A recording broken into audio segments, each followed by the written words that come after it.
دي القرايش اهي يا حبايبي، او المنين طلعتها من الفرن اهي. دي شكلها. ودي القرص اللي بالملبن والقرايش اللي بالملبن. ودي القرص الساده. السلام عليكم. النهارده ان شاء الله هعمل معاكم طريقه عمل القراقيش او المنين.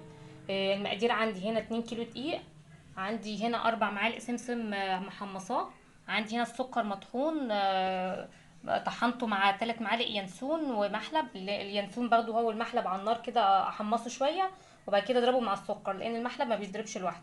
ماشي. عندي هنا كيلو سمنه، على ال 2 كيلو دقيق هياخدوا كيلو سمنه على زيت، انا مسيحاها. هياخدوا كيلو سمنه على زيت او سمنه بس، او ممكن تستعملي زيت بس. عندي هنا لبن رايب، كان عندي يعني لبن وراب، فانا هعجن بيه. ممكن تعجني بلبن بس او ميه. ماشي. وعليهم كيك اسمه دوت خميره فوريه وبيكنج باودر. ماشي. باكم من ده وباكم من ده. هنعمل ايه دلوقتي؟ هنحط كل الحاجات هنحط السمسم على الدقيق والسكر والماء. نسيت اقول لكم ان الدقيق حط عليه معلقه ملح. ماشي. وهنقلبهم مع بعض كده. وهنحط الكيك شيف، هنحط البيكنج باودر والخميره الفوريه. حطيت الخميره وحطيت البيكنج باودر وقلبتهم مع بعض. دلوقتي هنحط السمنه. هنحط مقدار السمنه كله كيلو. 2 كيلو دقيق هياخدوا كيلو سمنه على زيت او سمنه بس او زيت بس زي ما تحبي. ماشي.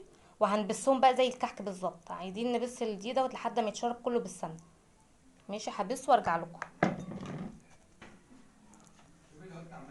3 دقيق يا حبايبي بعد ما بسيته. بصوا عايزين نوصل لكده. بصوا الدقيق بيتجمع مع بعضه ازاي. عايزين يعني اهم حاجه في القراقيش او الكحك لازم تبسيه كويس بالسمنه. لازم كل دقيق يتشرب بالسمنه. دلوقتي انا هعجنه بالايه، باللبن. اللبن بقى والميه، او تستعملي يعني لبن رايب لو عندك، هيبقى حوالي نص كيلو. يعني كوبايتين ونص او 3 كوبايات على حسب الدقيق. ماشي. هعجنه وهرجع لكم. وده المنين او القريش بعد ما عجنته باللبن. هنسيبه بقى ساعة كده يخمر، ونحضر الصواني، نحضر الحشو، وبعد كده نرجع نقطعها مع بعض. دي العجينة بعد ما خمرت اهي. احنا معانا الحشو هنا، انا جايبة نص كيلو ملبن. هعمل بالملبن وسادة. انتي ممكن بقى تحشي عجن. ماشي. هنقطعها دلوقتي. هناخد حتة من العجينة ونعملها رول كده. وبعد كده ايه، ندوس عليها، نفردها كويس كده. فردناها نقطعها بقى ايه كده اهو.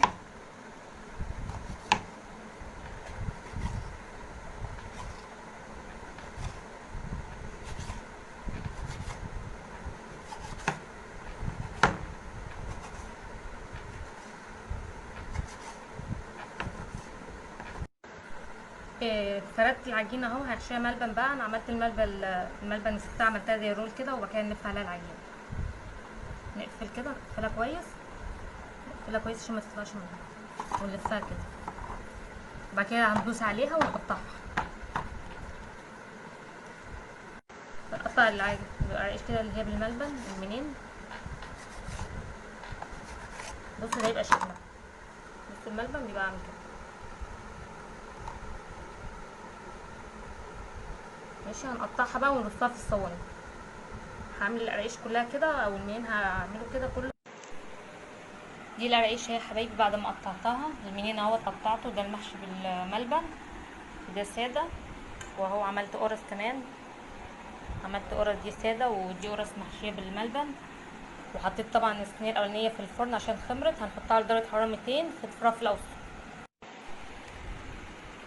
دي القراقيش اهي يا حبايبي، او المنين طلعتها من الفرن اهي. دي شكلها. ودي القرص اللي بالملبن والقراقيش اللي بالملبن. ودي القرص الساده.